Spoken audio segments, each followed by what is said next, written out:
On September 7, 2018, the world mourned the loss of Malcolm James McCormick, professionally known as Mac Miller, at the age of 26.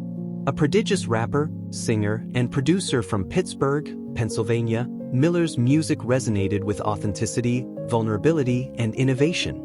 Known for blending introspective lyrics with experimental beats, he became one of the defining voices of his generation, navigating fame, substance abuse, and personal struggles in the public eye. This is the story of Mac Miller.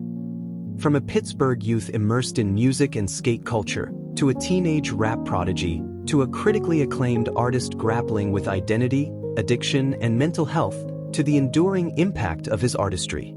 Beyond the hits and awards, his journey exposes the pressures of early fame, the fragility of youth, and the legacy left behind by a young talent gone too soon. Early life and musical beginnings, 1992 to 2010. Malcolm James McCormick was born on January 19, 1992, in Pittsburgh, Pennsylvania, to Karen Myers, a middle school music teacher, and Mark McCormick, a dentist. Raised in the affluent suburb of Point Breeze, Miller was introduced to music at an early age, learning piano from his mother and experimenting with beats and melodies in his childhood bedroom. He attended Taylor Alderdice High School, where he became known for his dedication to music and skateboarding culture. In his teenage years, Miller began producing and performing under the stage name Easy Mac, later transitioning to Mac Miller. By age 15, he was rapping in local competitions, steadily building a following on MySpace, the key social platform for emerging artists in the mid-2000s.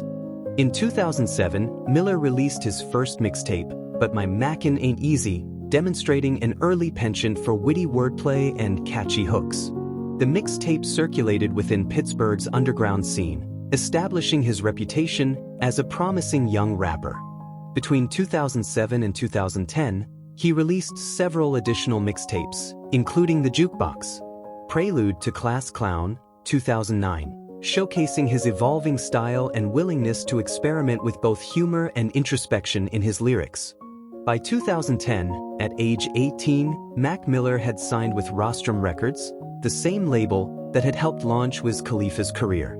This marked the transition from local sensation to rising national artist, setting the stage for his breakout into mainstream recognition. Rise to Fame and Blue Slide Park, 2011 to 2012. Mac Miller's commercial breakthrough came with his debut studio album, Blue Slide Park, released on November 8, 2011. Named after a park near his childhood home in Pittsburgh, the album debuted at #1 on the Billboard 200 chart, making Miller the first independently distributed artist to achieve this since 1995. Hits like Frick Park Market and Party on Fifth Avenue captured his playful, carefree persona, while hinting at the introspective themes that would dominate his later work. During this period, Miller became closely associated with Pittsburgh's burgeoning hip-hop community and the wider alternative rap scene. He collaborated with artists such as Wiz Khalifa, his mentor, and produced music that combined classic boom-bap influences with contemporary production techniques. Behind the success, however, Miller grappled with the pressures of rapid fame. Interviews reveal a young artist eager to prove his credibility in hip-hop while maintaining his authenticity. Despite commercial success, he faced the first signs of personal and mental health struggles, using music both as an outlet and a coping mechanism. In 2012, Miller released the mixtape Macadelic, signaling a shift toward darker, more introspective themes. Tracks like Loud and Desperado explored substance use, personal insecurities, and the burden of fame, foreshadowing the depth of his later work. Artistic maturity and personal struggles, 2013 to 2017. The years 2013 to 2017 marked Mac Miller's transformation into an artist of critical acclaim, known not only for his rap skills, but for his innovation in production and genre experimentation. In 2013, he released his second studio album, Watching Movies with the Sound Off, featuring collaborations with Kendrick Lamar and Earl Sweatshirt. The album embraced psychedelic and experimental sounds, with introspective lyrics reflecting his struggles with anxiety, depression, and substance abuse. Miller's third studio album, Go, ODAM, 2015, showcased a balance between upbeat tracks and darker, reflective songs, documenting his recovery efforts and attempts to maintain mental stability. By this time, he had begun producing music under the alias Larry Fisherman, taking full control over his sound and blending live instrumentation with electronic beats. In 2016, he released The Divine Feminine, an album exploring love and vulnerability, further demonstrating his artistic growth. Songs like Dang and My Favorite Part displayed a musical sophistication previously unseen in mainstream hip-hop, combining soul, jazz, and R&B influences. Despite professional success, Miller struggled privately with substance abuse. Public incidents and interviews revealed a young man confronting addiction, grief, and depression.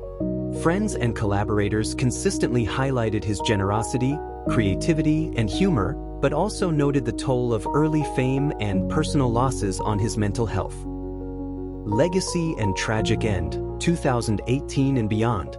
On September 7, 2018, Mac Miller was found dead at his home in Studio City, California, from an accidental overdose involving fentanyl, cocaine, and alcohol. He was 26 years old. The news shook the music world, prompting tributes from peers including Ariana Grande, Kendrick Lamar, and Chance the Rapper. Fans mourned not only the loss of a gifted artist, but of a voice that had grown with a generation. Posthumously, Miller's influence continues to shape hip-hop and alternative music. The 2020 album Circles, completed before his death, received critical acclaim for its emotional depth and experimental production. The album highlighted Miller's enduring vulnerability, exploration of mental health, and commitment to artistic innovation. Miller's life serves as both a cautionary tale and a source of inspiration.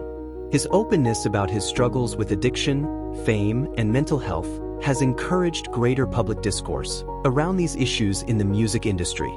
He remains a symbol of creativity, authenticity, and the complexities faced by young artists navigating global attention at an early age. Lessons from Mac Miller's life.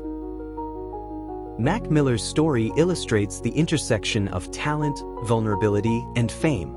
His music spoke to themes of youth, identity, love, and mental health, resonating with millions worldwide. Beyond entertainment, his life emphasizes the importance of empathy, awareness, and support for those struggling under the weight of early fame and societal expectations. How do you think early fame affects mental health and creative expression? Share your thoughts in the comments. Mac Miller's voice continues to inspire, challenge, and comfort, reminding us that behind every beat and lyric lies a human story, fragile yet profoundly impactful. Watch more interesting stories. Subscribe to our channel.